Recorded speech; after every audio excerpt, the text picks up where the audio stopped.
No, you shouldn't drop Austin Riley, but he's been really bad, and we're finally going to talk about it. Welcome into Fantasy Baseball today on Tuesday, June 11th. I am Frank Stampfl, joined by Scott White.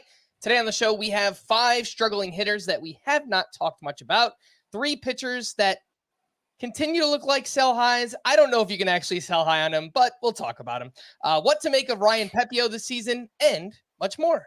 Let's jump in. Oh my goodness gracious! Oh my, Scott, you are up, player of the night. Well, light slate, only 7 games, so not a lot of choices here, but I will highlight somebody who I featured as a sleeper pitcher for this week. Chris Paddack made his first of 2 starts with favorable matchups, this one against the Rockies in Minnesota, and it went very well. He allowed no runs in 6 1/3 innings, struck out 6, walked none, had 13 swinging strikes on 93 pitches. The curveball especially played well in this one. Threw it twice as often as usual, which, I probably because it was working so well. That's why Paddack decided to emphasize the curveball. But it's nice to know that he has another potential weapon there. What stood out most, though, is that the fastball and the curveball itself were both up nearly 2 miles per hour. His velocity was up across the board, but especially on those 2 pitches. And so you could understand why Chris Paddack was so effective. I don't know if he can carry that over into his next start, an increase in velocity that big, but there's something to work with here if for some reason you wanted to speculate on another pitcher. Probably don't have to. Yeah, Chris Paddack is a bit of a tough one because I think he's talented enough. He's capable of having starts like this. He also is prone to having these big blow-up starts this season. He'd given up 11 earned runs total over his previous 2 starts.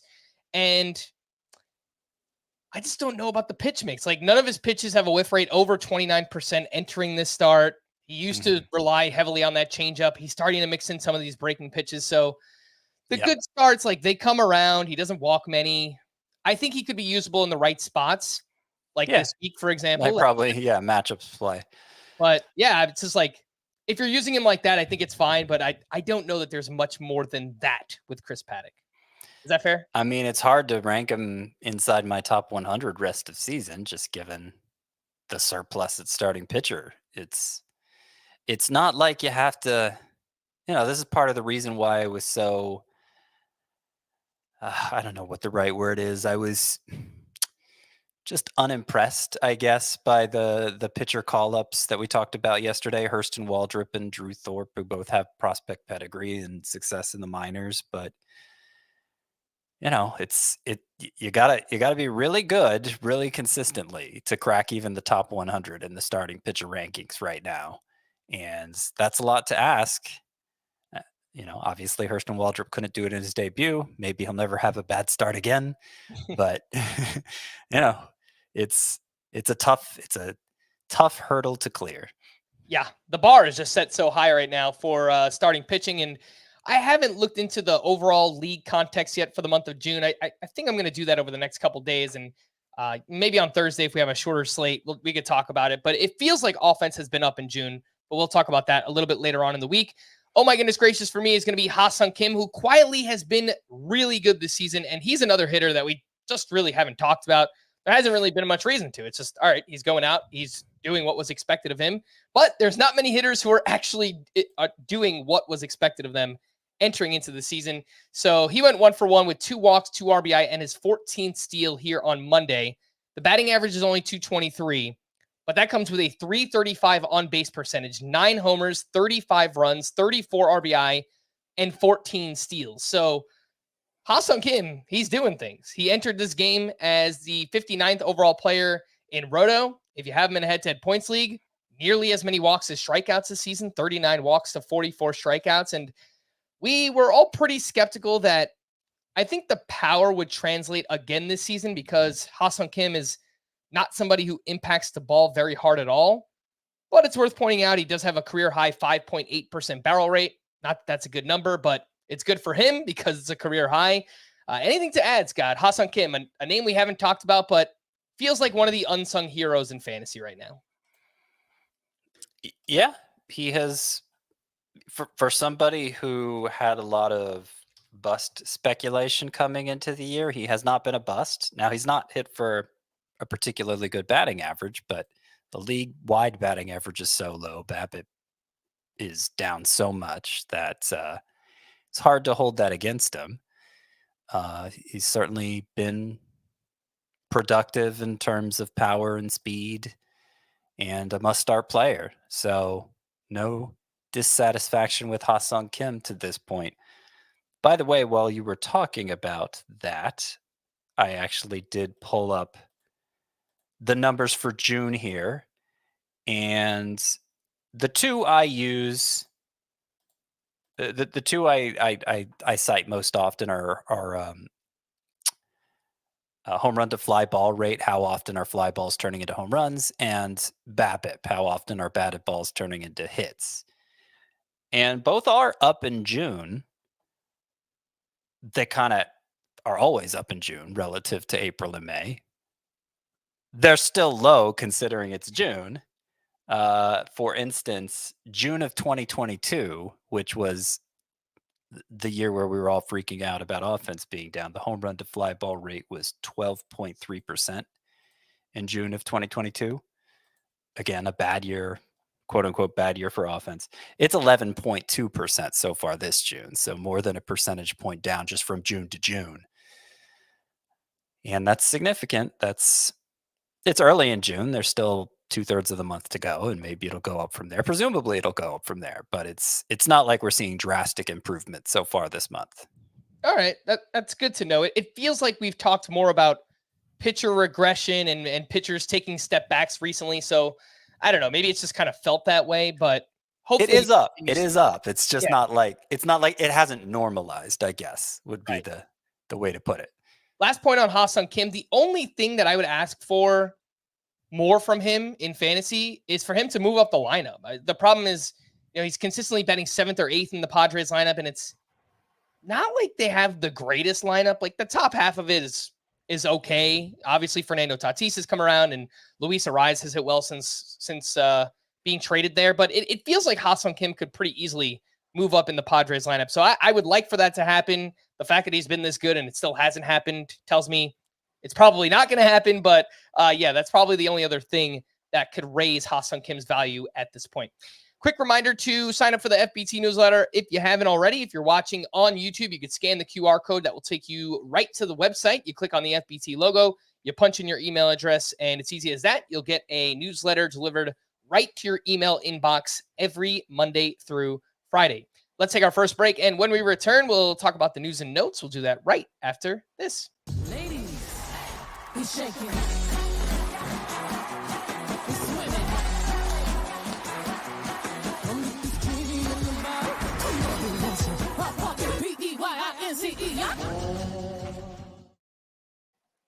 Welcome back in the news and notes. Juan Soto returned to the Yankees lineup as the DH. He finished 1 for 3 with a walk and a run scored. And yeah, it sounds like Aaron Boone wanted to ease Juan Soto back into the lineup. But until we see him playing the outfield again, making throws consistently, and there's no bad reactions, I'm not so sure that we're in the clear yet. But this is obviously a step in the right direction for Juan Soto.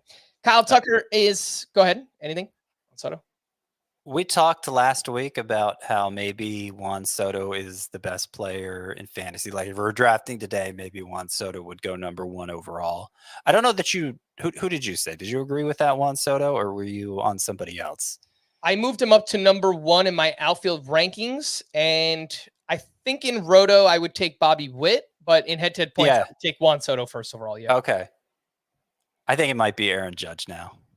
He's so good. It might be Aaron Judge now. He, obviously had a huge weekend. And if this year is what we were just talking about, if it is as oppressive to offense and as oppressive to power as 2022 was, and in fact, even more than 2022 was, well, in 2022, Aaron Judge hit 16 more home runs than any other player. It was a huge gap between number 1 and number 2. He hit 62 home runs in a year where nobody could hit home runs. He hit 62.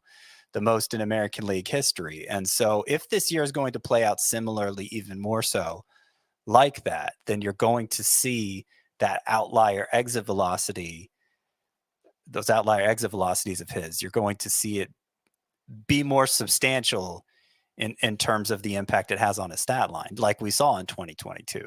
So, there's always the question of health with Aaron Judge. There's a question of health with anybody. Juan Soto, a model of health, and we're worried about his health now. Right. I don't know. I think it might be Aaron Judge. I think, especially with this sliver of doubt with Soto too, right? Yeah. Like that. Yeah. That obviously factors into it. Aaron Judge was far and away the best player in fantasy in 2022. And Go ahead. I'm getting the feeling this year is gonna play out similarly for so many reasons. Aaron Judge's pace numbers entering Monday. He didn't play on Monday. He had played 67 straight games, so Aaron Boone wanted to give him a day off. The pace numbers: 58 homers, 125 runs, 144 RBI, 12 steals, and batting over 300 right now is Aaron Judge. Kyle Tucker is no longer using crutches and remains hopeful for a Friday return. He's yet to be cleared for baseball activities. He's on the IL with a right shin injury. I hadn't read that he was on crutches until today, so that seems like the likelihood of him being activated on Friday is not very likely to happen, but what do I know? You don't know much, Frank. I've been wrong about many injuries before. You just spend this whole show reading. Is that true?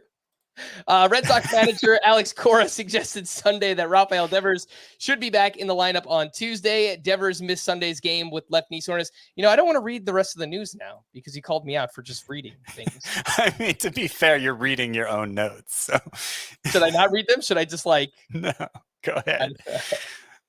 All right, I guess I'll keep going. Manny Machado returned to the Padres lineup on Monday. He finished 2 for 4. I saw that he was pulled for a pinch runner, but they were up pretty big in that game, so I think they were just playing it safe. Jordan Romano resumed a throwing program on Monday. He's on the IL with right elbow inflammation.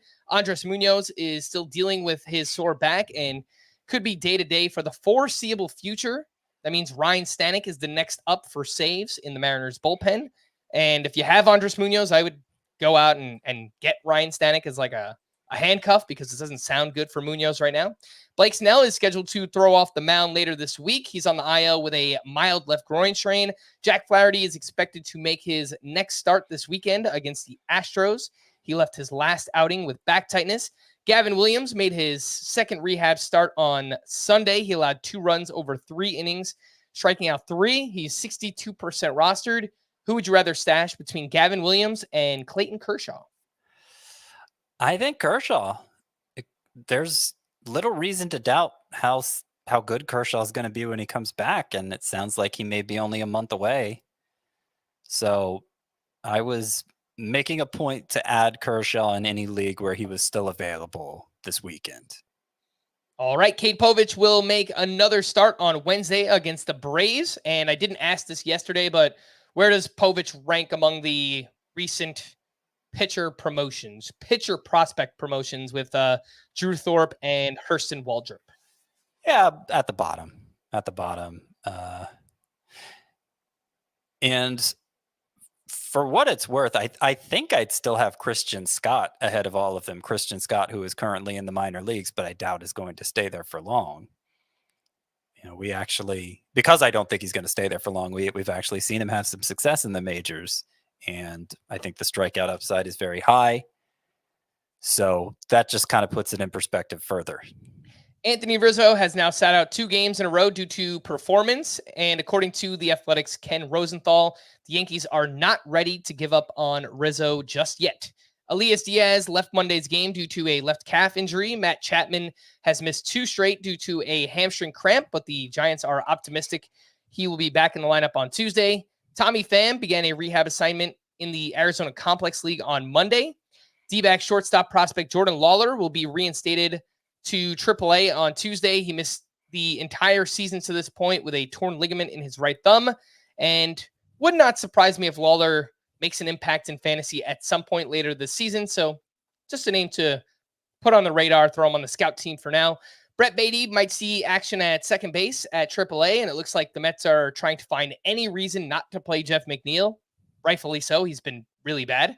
Ben Lively returned to Cleveland on Monday to undergo further medical exams for an undisclosed injury, and DL Hall is headed to AAA to resume his rehab assignment.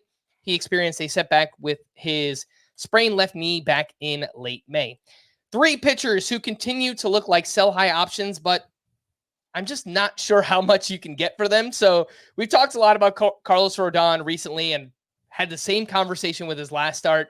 7 innings, 1 run, 3 strikeouts, had 14 whiffs on 103 pitches. And, he gave up 6 earned runs back on May 2nd. In 7 starts since then, Rodon has a 2.28 ERA, a .85 whip, 38 strikeouts over 43 and a third innings. During that stretch, his swinging strike rate is 15%. And he had 14 swinging strikes in this start. It kind of feels like he should be getting more strikeouts than he actually is right now. But for whatever reason, the FIP, xFIP, expected ERA, they're not buying it. So I think other people see those things. I'm not sure every single fantasy player is in tune with like FIP and xFIP and xERA. But my read on the situation, Scott, is yes, you can try to sell high on Rodon, but I just don't know how realistic it is. Yeah, I don't know that I'm that motivated to do it anyway. He's looked so much better since April and is beginning to incorporate these other pitches. This was the second straight start where he threw his curveball and changeup a combined 25% at the time, and obviously the results were good. In his previous start, they got a fair amount of whiffs, those 2 pitches. So I feel like he's trending up so hard that I'm not that concerned about Carlos Rodon just collapsing. Now, as I've said many times before, if I have an opportunity to trade for a hitter who I feel like is going to be a fixture, a real improvement for my lineup, I'm not going to be that particular about giving up any pitcher unless it's a surefire ace. And I wouldn't consider Carlos Rodon that, but he's part of a very large glob, dare I say, of just really good, trustworthy pitchers who I'm happy to have on my team. Maybe we need a word for that's like a more positive connotation than glob for that collection of pitchers. Flubber, great movie. I don't know. 2 other pitchers that are on this list that could be sell high. Seth Lugo has allowed 4+ earned runs in back-to-back starts. I don't think that you've just missed your sell high window, but perhaps some regression starting to hit for Lugo. He allowed 4 earned runs over 7 innings. He only had 4 strikeouts up against the Yankees. And Jose Barrios finished 1 out short of a quality start. He was at the Brewers, 5 2/3, 3 runs allowed, 4 strikeouts, 2 homers allowed in this outing. One thing I will point out with Barrios, much like Rodon, the underlying number is not buying it. Barrios allowed 8 earned runs on May 7th. Outside of that 1 start, he has allowed 3 earned runs or less in all of his other 13 starts, 2 earned runs or less in 11 of those. So he's still been really, really reliable. What do you think about trying to sell high on Lugo and Jose Barrios? I am a little more open to it with them, especially Lugo, who, yes, I feel like we're beginning to see that happen with him. Barrios, it has been so consistent, like on a year-to-year basis, not as good as this. I mean, this year, this was only his 3rd start allowing more than 2 earned runs. And 2 of those 3 starts where he allowed more than 2 earned runs was exactly 3 earned runs. So he's been incredible this year in terms of run prevention, but in a way that's not really backed up by the underlying numbers. So you expect a certain amount of regression there. We just know that the floor for Barrios is still pretty high. When it's harder to say that for Lugo, who spent most of his career in the bullpen and hasn't shown the ability to take on the sort of workload Barrios does year after year. So either one, I'd be willing to call a sell high, but Lugo especially. All right, with the sell high conversation out of the way. If I could interject with this real quick on the subject of Carlos Rodon's swinging strike rate looking good, but the strikeout rates not so much. I feel like that's true for a lot of pitchers right now. And this is the lowest strikeout rate for any season since 2018. Now we're talking half a percentage point improvement from last year, which doesn't sound like much. It's probably more than I'm giving it credit for by saying it doesn't sound like much. I don't know. I think that's noteworthy because for so many years it was strikeout rate up every year, and we've seen that kind of trending the opposite direction. And now we're looking at a 6-year low here for strikeout rate. Yeah, this doesn't necessarily fit with the Rodon conversation, at least the way that I'm looking at it, because Rodon is still getting swinging strikes, so it just feels like he's been a little bit unlucky. But there have been a lot of pitchers that looks like they've actively traded trying to get strikeouts for putting balls in play. And maybe when there's less success on balls in play, you can't really blame them. Yeah, it feels like it might be by design. Like one name we'll talk about later, Corbin Burns. He has traded strikeouts for ground balls this season, and he's still been really, really good, but he also is averaging less than a strikeout per inning. So, there's give and take there. The ratios are still awesome for Corbin Burns, but you're not getting elite level strikeouts like you thought you were entering the season. 5 hitters that are struggling that we have not talked much about. And first up from your Atlanta Braves, Scotty, Austin Riley, getting lots of questions, emails, tweets. Do I drop Austin Riley? Why is he ranked top 5 in your third base rankings? Well, the track record, I mean, if you look at what he's done the past 3 years, I think it's, 30 plus home runs. The counting stats are there. It's a good batting average. This season, that has not been the case. Batting .230, 3 homers, 648 OPS, plate discipline still looks fine. It's really the power has just plummeted. It's gone for Austin Riley right now. The slug is down to 347. His ISO is 117. His home run to fly ball ratio has dropped from 19% last year to 5% this year.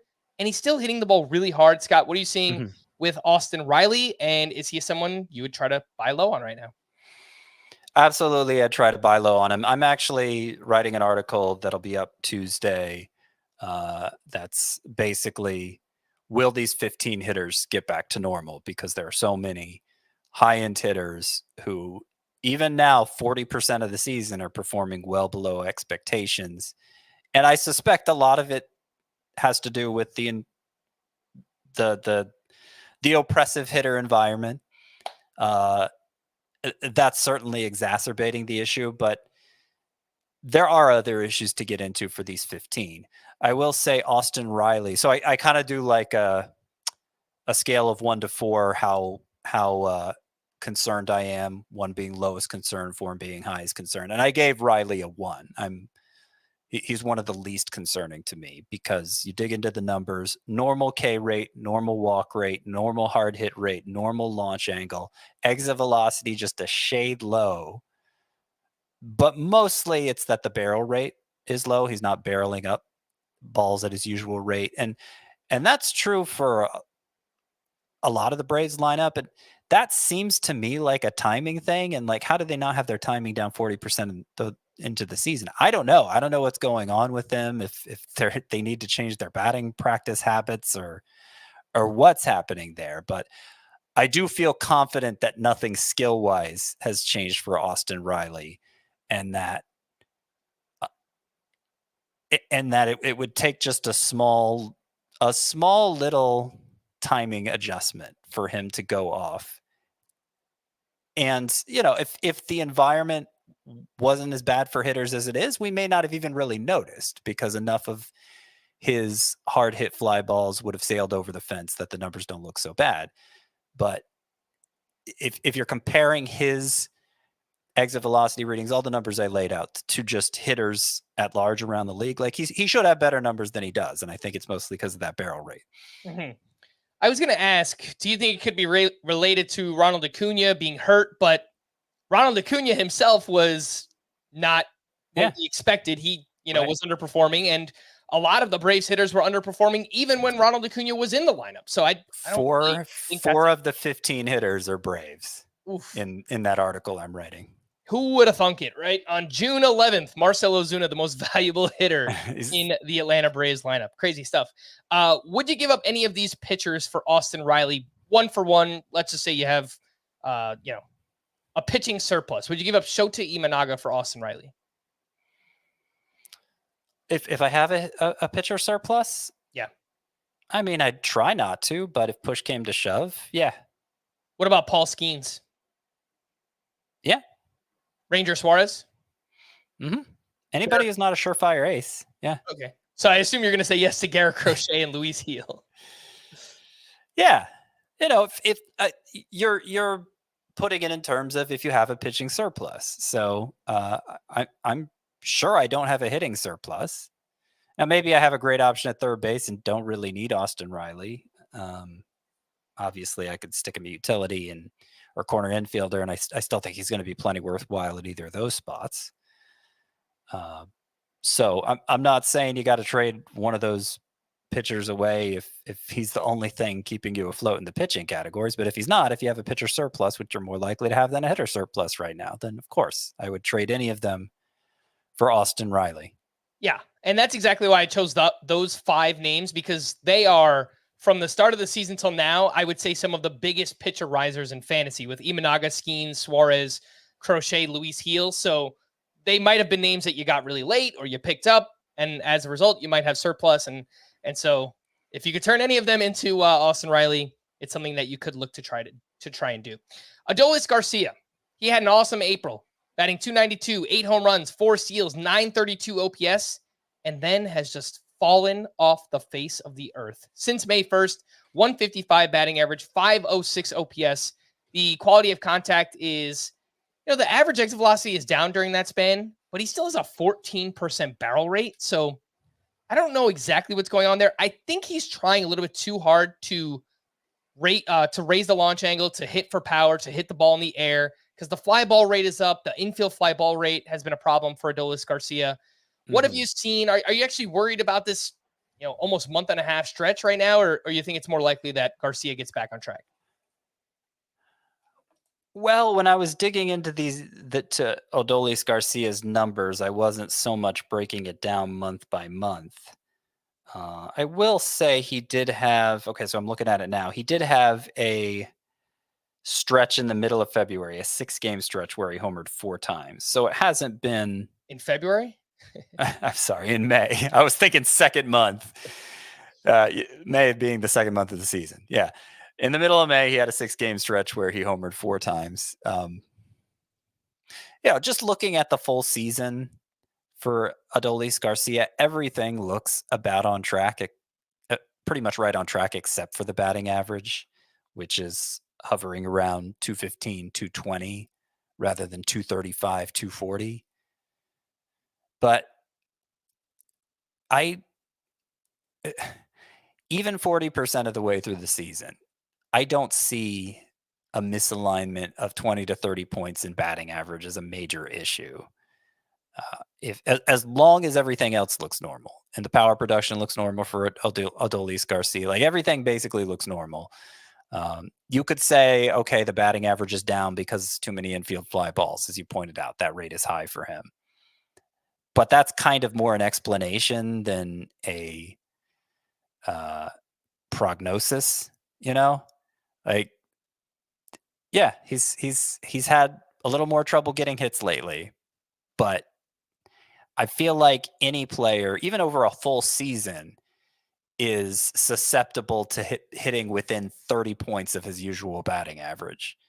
And so the fact that there's a period mid-season, not even a full season sample, where a player is doing that, I don't know. I just don't find that concerning. I think Adolis Garcia would be thankful that he's delivered on power when so many early round hitters haven't.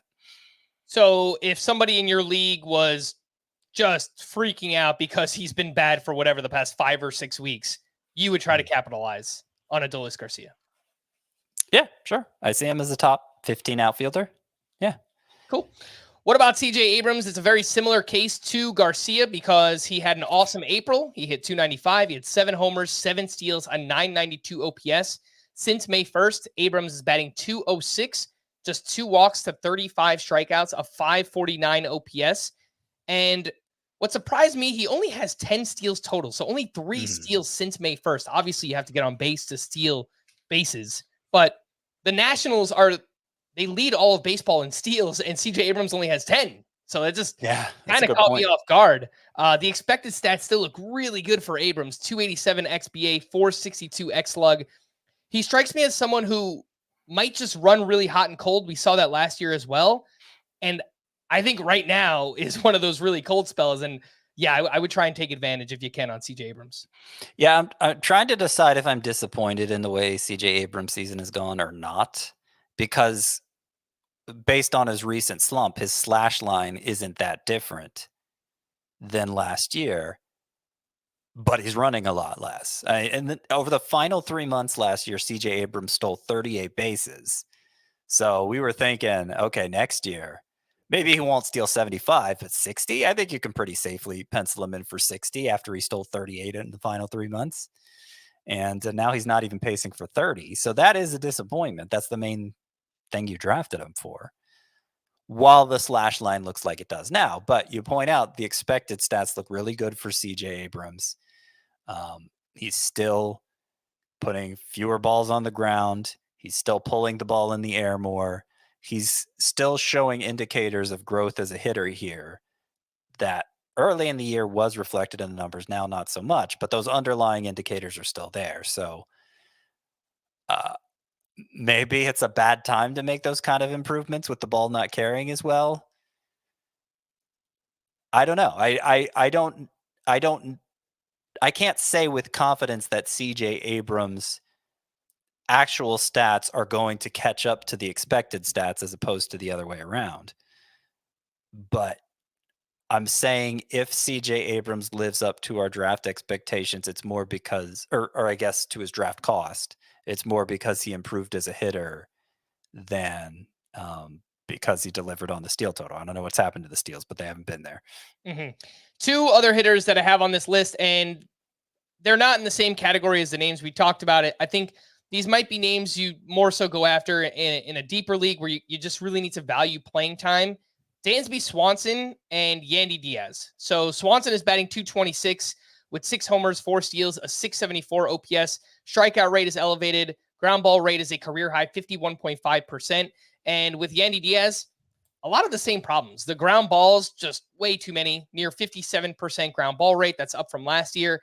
And the pull rate is way down for Yandy Diaz. So for someone who doesn't lift the ball all that much, I mean, he really needs to pull the ball a little bit more. And we're not seeing that right now from Yandy Diaz. Do you consider either of these two buy low candidates?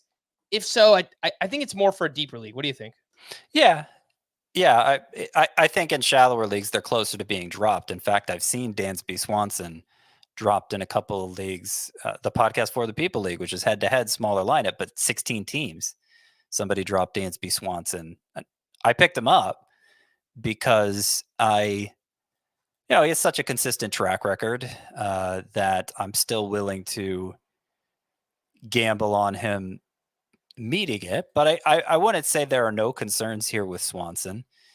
The strikeout rate and ground ball rate are both career highs, the ground ball rate especially so. And even more concerning, the batting average on four-seam fastballs specifically is only 179. He's really struggling on that pitch, which, as I pointed out for Paul Goldschmidt, could mean the bat's slowing down. Now, Swanson's making a lot more contact on four-seamers than Goldschmidt is. So I don't want to overstate it. He's 30. He's not 36 or whatever Goldschmidt is. But it does raise the question. If you're hitting that poorly on fastballs, is that a sign that you've lost skill on? So like has your skill level diminished here as a hitter? So I'm a little concerned about Swanson. Yandy Diaz, I think he's still basically Yandy Diaz.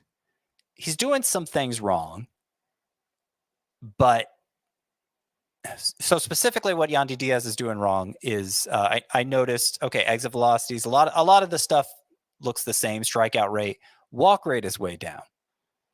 And so I looked into, okay, is he chasing pitches? And yes, he is. His swing rate on pitches out of the zone is higher, which would explain why he's hitting more ground balls.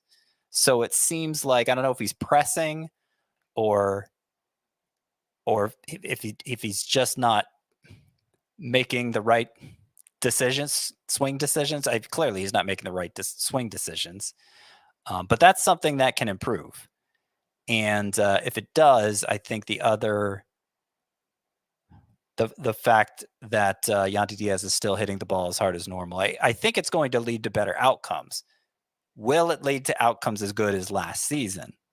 Probably not, but that was always unlikely for Yandy Diaz because last year, the .330 batting average, career high. The 22 home runs, career high by a lot. And specifically, if we're saying it's harder to hit home runs this year than last year, then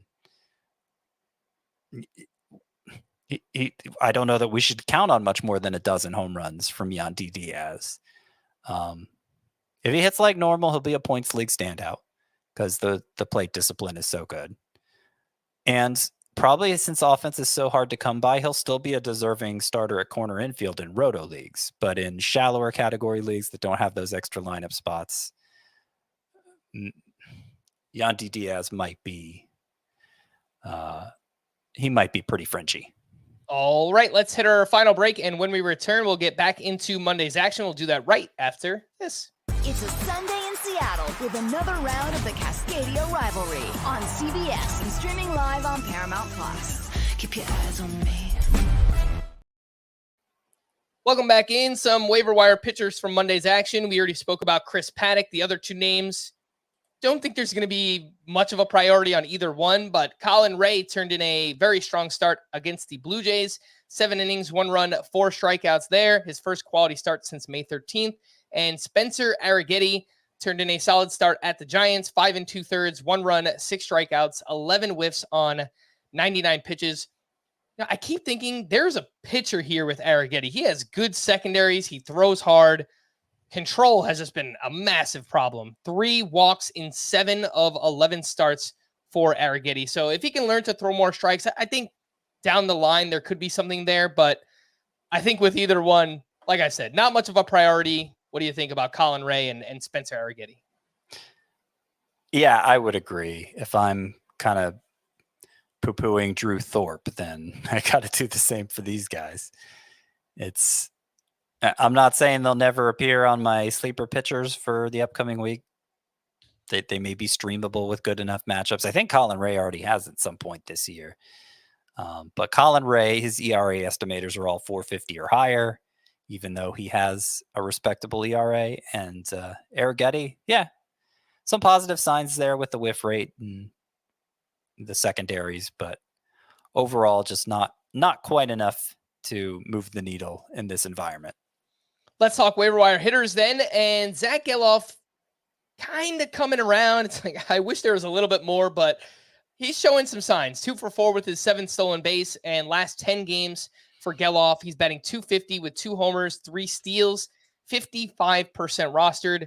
Do you think that number needs to be higher, Scott? Because higher than 55%, we might be talking about points leagues at that point. So probably not. I'm not saying there will never come a point where Geloff is worth rostering in points leagues, but I think we're still a ways from that. He's got to be legitimately hot before we look into him like that. What about Ryan O'Hearn? He slowed down a little bit, but is picking things back up. 3 for 4 with a double and 3 RBI. 9 games in June. He's batting .400 with 2 homers, 2 steals, and a 1086 OPS. Ryan O'Hearn is 55% rostered. Yeah, those numbers are really good. He's struck out only like 10% of the time this year. His expected batting average is .302. His expected slug is .561. He only plays against right-handers, but that's mostly what the Orioles have faced lately. And certainly there are going to be weeks during the year where that's mostly what they're lined up to face. So I think O'Hearn, if nothing else, he's worth valuing on the level we value Jock Peterson, where if there's enough righties on the schedule, he's pretty much an automatic start in leagues where you have that kind of roster flexibility. Mm-hmm. Yeah, I think 12-team roto leagues where you have the corner, you have 5 outfielders. Ryan O'Hearn can fill both of those spots. He's 38% roster on Yahoo. Ryan O'Hearn feels like the perfect player for a daily lineup league where you could just get him in there whenever he's in the lineup against a righty. But those are also shallower formats. So it also makes it tougher because, you know, the bar is set higher for each roster spot that you have. And I'm not sure Ryan O'Hearn is going to clear that bar in a 12-team league with you know, those shallow roster sizes. So daily lineup leagues, but probably more so in just like deeper daily lineup leagues, if many of those exist. Speaking of deeper leagues, here's a name that I missed from over the weekend, Scott. Spencer Horwitz of the Blue Jays. He was recalled and has started 3 straight, all 3 coming at second base. And he went 2 for 4 with a double on Monday. He's 26 years old. He's always been able to hit for batting average in the minors. It just doesn't really come with anything else. This season in the minors, he's batting .335, 4 homers, 22 doubles, a .970 OPS, more walks than strikeouts. Spencer Horwitz only 5% rostered. But another interesting case, kind of like Ryan O'Hearn, where I think it has to be the right league context. Like a deeper points league kind of feels like that's where Spencer Horwitz would benefit the most or be the most useful. Yeah, I mean, I put in some claims for him this weekend in deeper leagues in the 15-team Tout Wars League, which uses OBP instead of batting average. I got outbid for him, actually. I think he's pretty interesting. He was easy to dismiss as a prospect because he was a first baseman who didn't have power, but the Blue Jays have called him up and have been playing him at second base. It's a very kind of mid-2010s approach. Where you just stick the guy who can't field at second base, but you can cover for it because you have the infield shift, where there isn't the infield shift anymore. But the Blue Jays are willing to try this with Spencer Horwitz because they value the bat so much. And it's a little reminiscent of Matt Carpenter when he was first breaking in, to be honest, where great plate discipline, great hit tool, potentially a lot of doubles. Now, Matt Carpenter kind of changed his profile as his career went on, and he sold out a little more for power and lost batting average because of that. But at the start of his career, even as a guy who was limited to like 10 home runs, Matt Carpenter still had a lot of value in fantasy. We're talking a best case scenario for Spencer Horwitz, but that's kind of what the profile reminds me of. 2 other names in deeper leagues, both on the White Sox. Any interest here? Corey Julks quietly doing some things, 1 for 5 with his 3rd home run. He's batting .282, 3 homers, 3 steals, .847 OPS in 20 games, and he has led off 6 in a row for the White Sox. And Lenyn Sosa has hit well since being recalled, 2 for 4 with an RBI and his 2nd steal, 10 games since rejoining the White Sox, .400 batting average, 1 homer, and 2 steals. Deep league stuff here, Scott, but any interest? Corey Julks, Lenyn Sosa. Not really. Sosa has been up several times over the years and just hasn't shown much. Maybe he could pull an Elliot Ramos and finally begin to deliver on the potential after falling short in repeated chances. It's possible, but got to see it to believe it from Lenyn Sosa. And Corey Julks, maybe some speed, but not enough, I think, to really move the needle outside of AL-only leagues. All right, let's get your read on Ryan Pepiot, because I know Chris and I have struggled to evaluate Pepiot this season, and he had a mixed start against the Orioles, 6 innings, 9 hits, 4 runs, 9 strikeouts to 0 walks, but he gave up 2 home runs. So some up and down here, 16 whiffs on 93 pitches. Obviously, that's great. 8 of those on the fastball, 6 on the changeup, but he allowed 11 hard hits in this game, and it was a very high average exit velocity against. It was nice to see the changeup working here because he's kind of moved away from the changeup this season. And as far as I know, coming up through the Dodger system, like the changeup was supposed to be the main pitch for Ryan Pepiot. But what's your read, Scott? Because the ERA is a little bit high. He's just a tough one for me to figure out this year. Yeah, I think maybe you can be guilty of overthinking it with Ryan Pepiot because we're able to evaluate pitchers on such a granular level now. Oh, look at this individual pitch and the characteristics on it and how many whiffs it gets and whatnot. Well, I mean, he has 10.5 K per 9 this year, and not many pitchers do. There's only like a dozen pitchers or so with a K per 9 rate that high. And that's from somebody who doesn't walk many batters, who doesn't give him many hits because he puts the ball in the air a lot. I think Ryan Pepiot is giving us what we hoped Bailey Ober would give us, but he's the one actually doing it. With the big strikeout rate, we were hoping for more strikeouts from Ober. And otherwise, the profile is pretty similar in terms of what happens on contact. So I'm not saying he's a Cy Young contender, Ryan Pepiot, but I think he's a really valuable fantasy pitcher. All right. What about Jackson Chourio?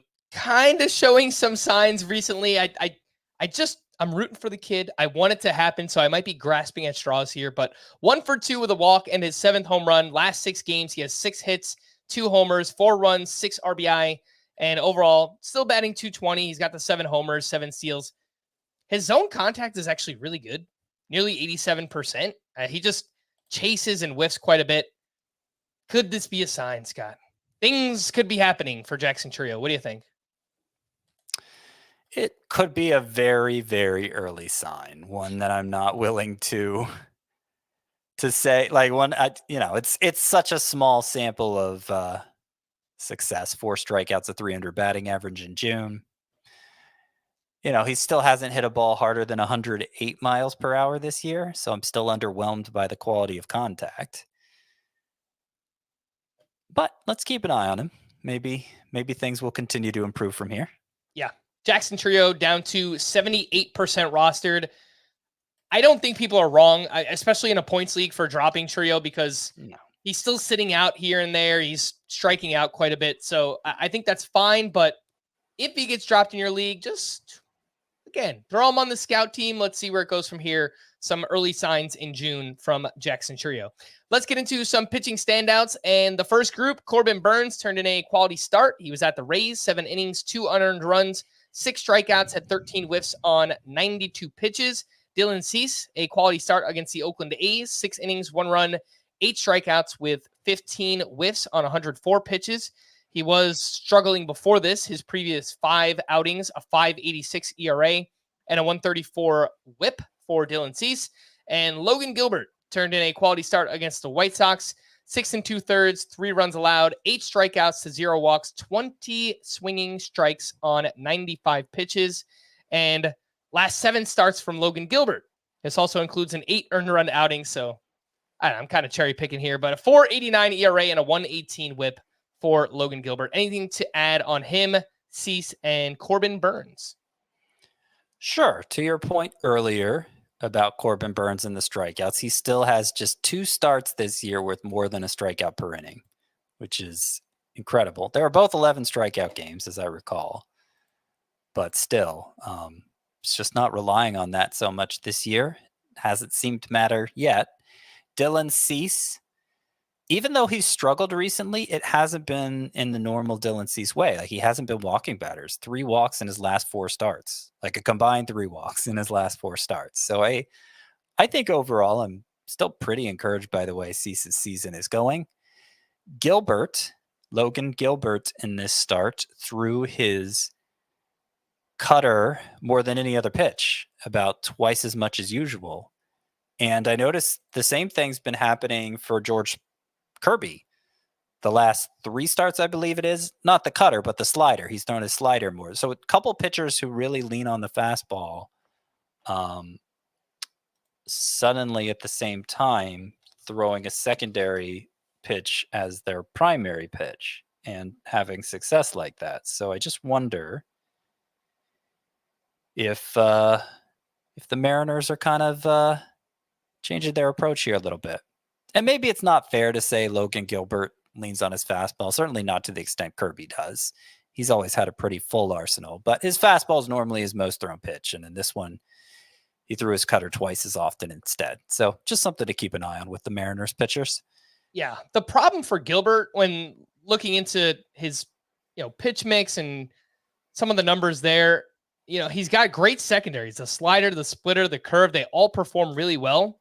But anything that he throws as a fastball, either a 4-seam or a cutter, the cutter was good in this start, but the overall numbers, the quality of contact he allows on both his fastball and cutter, it's bad. He gives up hard contact. So I don't know if he needs to rely more on his secondaries or try to get those involved, but it just 88 mile per hour average exit velocity on the cutter.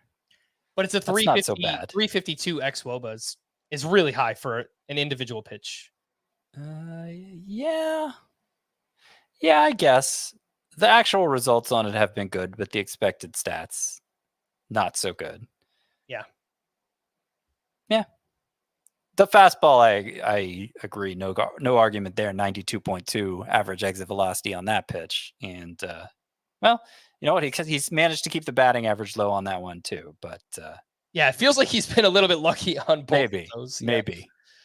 Next group of pitching leftovers, Eric Fetty turned in another strong start. He was at the Mariners. He went 7+ innings, 1 run, 4 strikeouts, 9 whiffs on 93 pitches. And he also leaned more on his cutter in that start. He threw it 33% of the time. Pretty good pitch for him. And looking at Fetty, I mean, he doesn't really get whiffs, but all 4 of his pitches actually do a pretty good job in terms of quality of contact against. He has his limitations on the White Sox. He's just overall, he's pitched pretty well. And Kyle Harrison, a quality start against the Astros, 6 1/3, 1 run, 3 strikeouts. Lots of the same things, only 9 whiffs on 77 pitches. Harrison he's a tough one too, because I thought his secondaries would be better, get more whiffs on the fastball. It hasn't really been there for Kyle Harrison. He's been like the total antithesis of the pitcher he was in the minors, because he hasn't had a problem with walks in the majors, and that seemed like it would be his downfall if anything was. But he was also a 14 K per 9 guy in the minors. So yeah, it's really hard to understand how Kyle Harrison has turned out like he has. But it's not of much interest right now in fantasy. And I'm still not terribly impressed by Eric Fetty. I did have him high in my sleeper pitcher rankings for this week because 2 starts in the first against the Mariners, and hey, it went well. But the ground ball rate is ticking up a little bit. It's the ground ball rate is now entering the good territory for Eric Fetty, but it's not like it's some crazy high ground ball rate that would explain his success. I don't really understand how he's doing it. Mm-hmm. All right, let's talk some hitting leftovers. Gunnar Henderson continues to mash 3 for 5 with his 21st home run, which actually came on the first pitch of that game against Ryan Pepiot. And overall, he's been awesome. He entered Monday as the 7th overall player in Roto, the 5th best hitter in head-to-head points.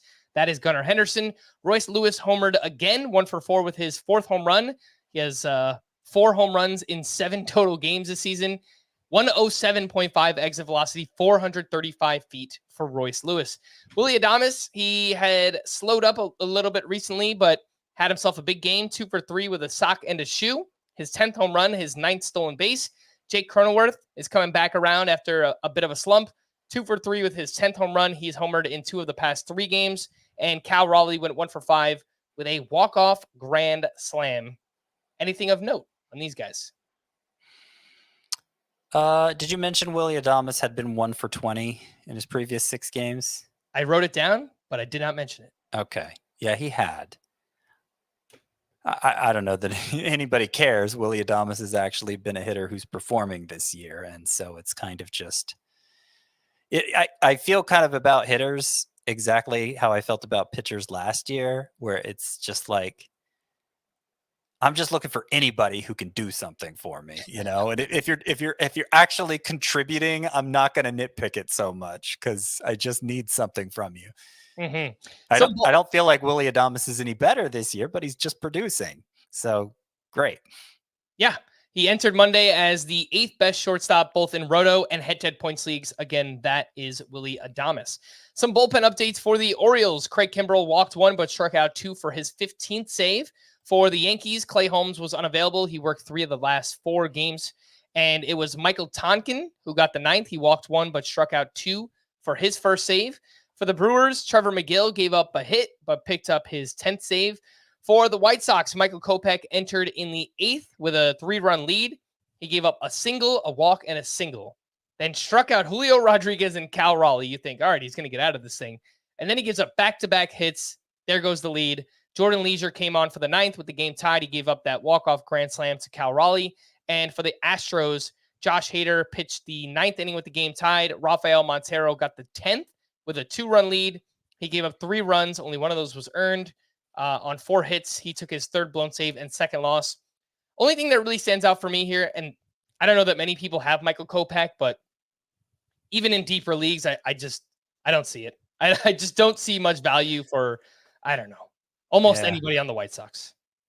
Yeah, I mean, because he's not consistently used in save chances. His last was early May. Well, I guess he technically got a blown save today. But now Michael Kopech, he hasn't even been pitching that well. He's up to a 4.94 ERA and a 1.54 WHIP. Yeah.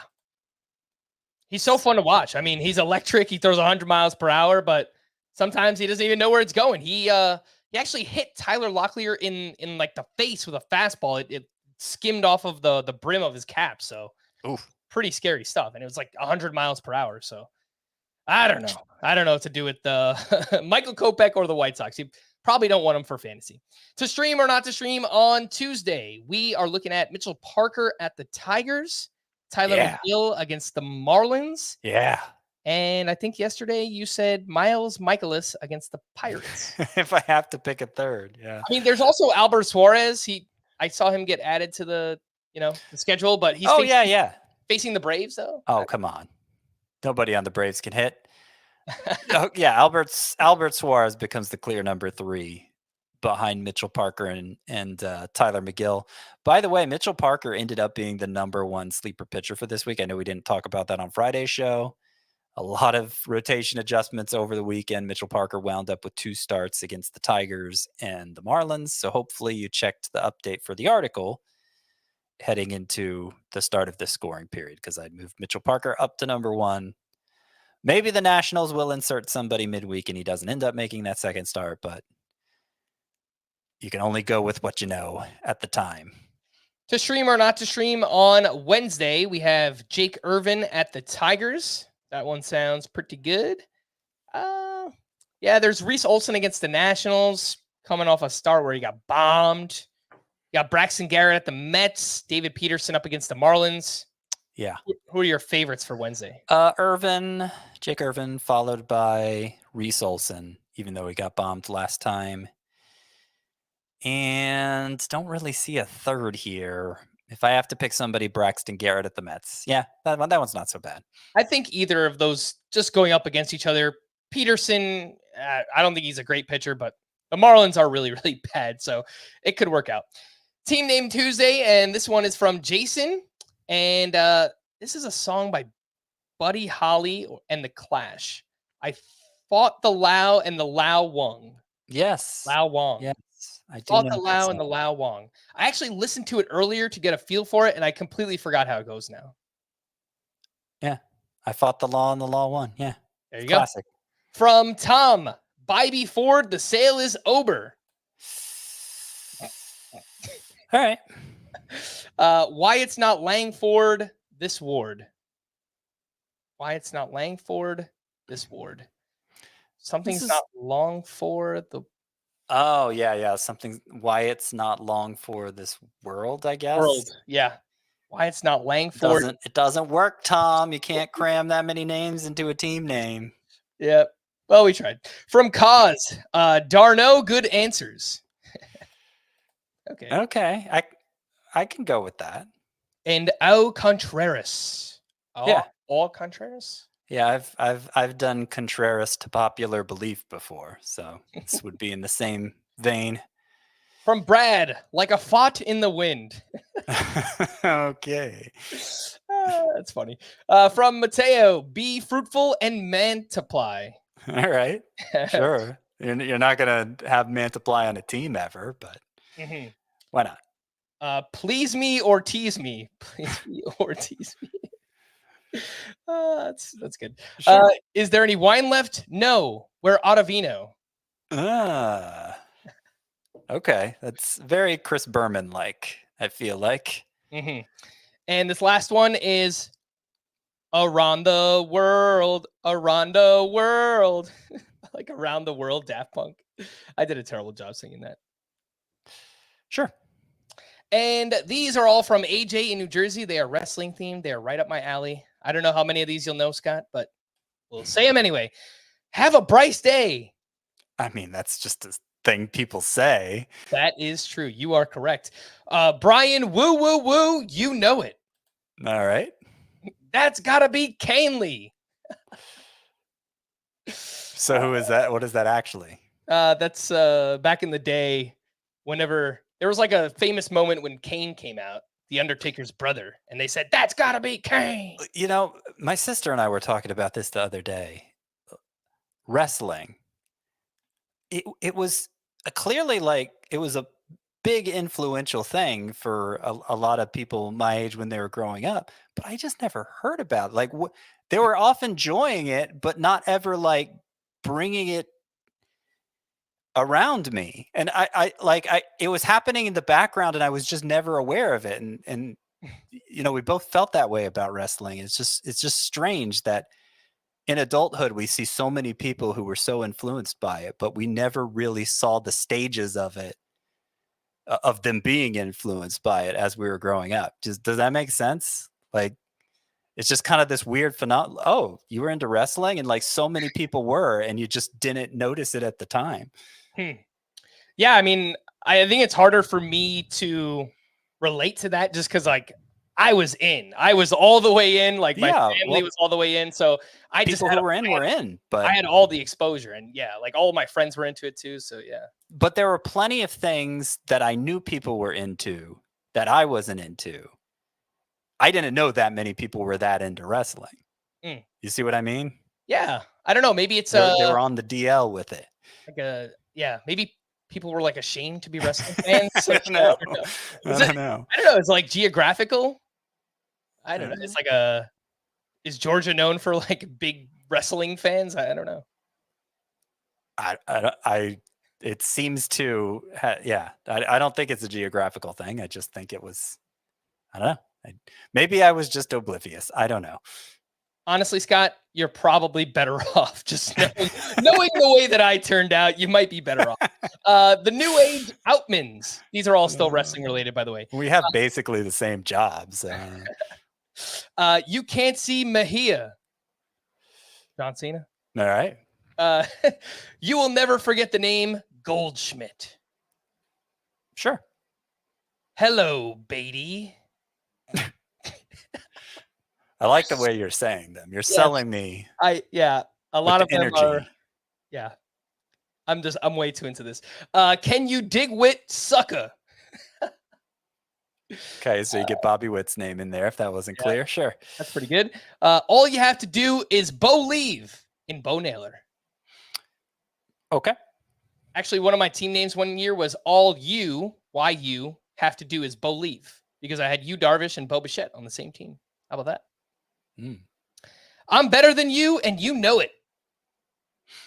Yeah, with Yu Darvish's name. Yeah. And give me a Helsley yeah. All right. No, Scott, you were supposed to give me a Helsley yeah. Oh. Helsley yeah. Yeah, let's go. We're going to wrap there for Scott. I am Frank. Thanks as always for tuning into Fantasy Baseball today. Please make sure to follow and leave a 5-star rating on Apple or Spotify, and we will be back again tomorrow. Bye-bye.